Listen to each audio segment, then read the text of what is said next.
Da Sandrigo in provincia di Vicenza parte più che un appello, parte una proposta, un'idea forte, quella di arrivare nella pianura veneta all'1% del territorio coperto da boschi di pianura. È un'idea che Veneto Agricoltura porta avanti con l'ANCI, porta avanti con il Comune di Sandrigo, con la Regione Veneto, porta avanti anche con tutte le istituzioni del territorio, perché è bene per tutti, soprattutto per l'uomo, per l'ambiente, per i nostri figli. Ecco, allora vediamo che cosa si è detto qua a Sandrigo. A Sandrigo oggi si discute, anzi si scommette sul ritorno dei boschi di pianura. Grande artefice di questa operazione sarà Veneto Agricoltura. Intanto abbiamo organizzato il convegno di oggi, che ha sicuramente suscitato molto interesse perché ci sono circa 250 iscritti. Mettere in moto tutto un interesse sui boschi di pianura, che sono assolutamente fondamentali non solo per il nostro paesaggio, per la nostra vita, per la sostenibilità, ma sono fondamentali anche per il territorio, per creare economia, per creare socialità. Ma non solo facciamo la fornitura del materiale, facciamo anche la progettazione. Ci sono progetti molto importanti che stanno nascendo nell'area di Vicenza, nell'area del passante di Mestre, quindi stiamo partecipando attivamente sia in termini di progettazione sia in termini di fornitura di quelle che sono le piante autoctone venete. Quanto è importante l'area forestale per Veneto Agricoltura? Lo è molto importante e lo diventerà sempre di più. Ci sono dei progetti che la Regione intende trasferire direttamente a Veneto Agricoltura, non possiamo ancora anticipare nei dettagli, però le foreste diventeranno un elemento sostanziale dell'attività futura di Veneto Agricoltura.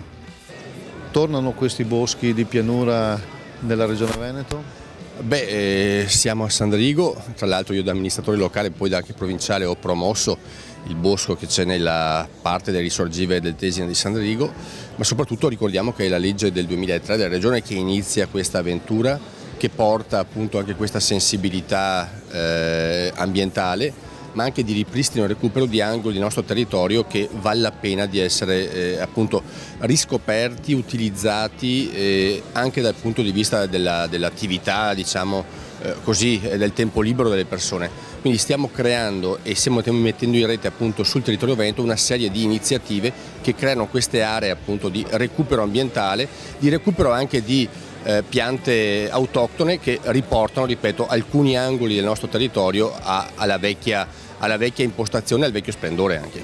Possiamo pensare a una nuova legge?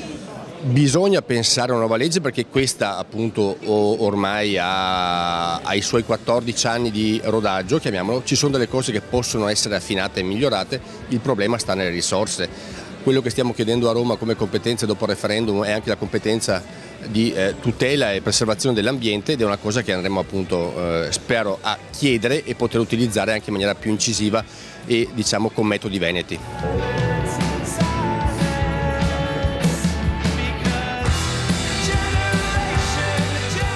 Lei nel cassetto ha una laurea in scienze forestali e quindi voglio dire, chi più di lei può dirci veramente quanto è importante che il bosco ritorni? Sì, assolutamente il bosco è importante, il bosco è una riserva di biodiversità, è una riserva comunque di paesaggio, di verde, ma anche un importante apporto ecologico al nostro ambiente. Sicuramente avere i boschi che circondano le nostre città, avere comunque spazi verdi usufruibili dalla popolazione è una richiesta fondamentale, ma anche va nel punto di vista di una pulizia anche dell'aria stessa e anche dell'ambiente, quindi un ritorno dei boschi è sicuramente positivo per tutti.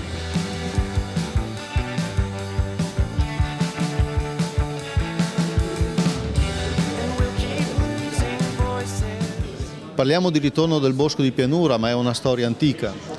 Sì, è un ritorno del ritorno in un certo senso, perché già la Serenissima Repubblica 500 anni fa aveva deciso di ricostruire una parte dei boschi, degli antichi boschi originari della pianura veneta. Lei lo faceva per le esigenze dell'arsenale, aveva bisogno di legno di quercia per gli scafi delle sue navi.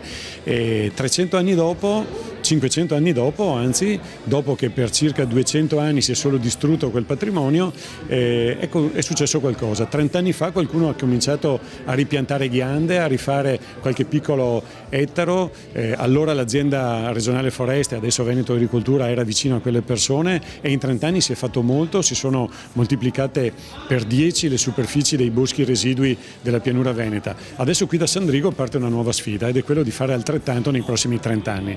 Allora oggi abbiamo circa 500 ettari di boschi nella pianura veneta, molto distribuiti, soprattutto nel Veneto orientale ma non solo, e l'obiettivo è di portare i boschi in pianura un po' dappertutto, quindi anche nelle province che sono più sguarnite, come può essere Padova, come può essere Rovigo, la stessa Vicenza, eccetera, e di arrivare a circa 5.000-6.000 ettari che, ci piace il parallelo, è esattamente la superficie di boschi di querce che aveva la Serenissima quando aveva bisogno del legno per i suoi scafi. Quindi 500 anni dopo tornare ad avere quell'1% di pianura veneta, perché 5-6.000 ettari sono l'1% della pianura veneta, sotto l'ombra delle querce.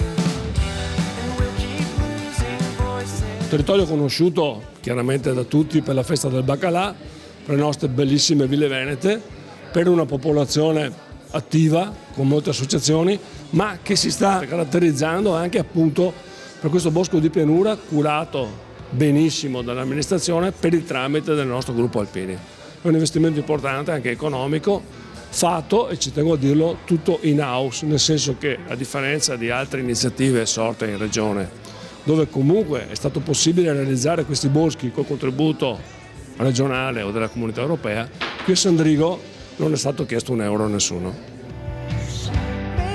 Presidente, allora finalmente questo passante verde sembra prendere forma ed è una cosa molto importante, magari c'è anche un evento.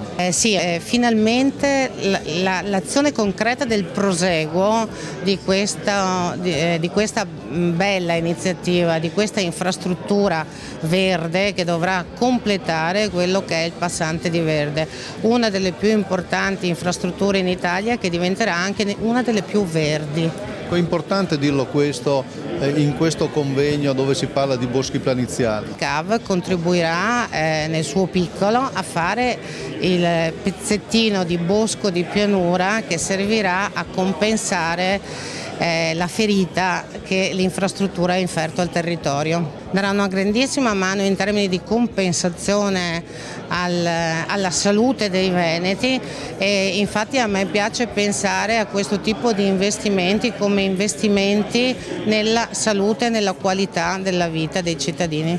Ecco, possiamo dire anche quanto spenderemo per questo? Posso parlare di una cifra che è certamente superiore al 1 milione di euro.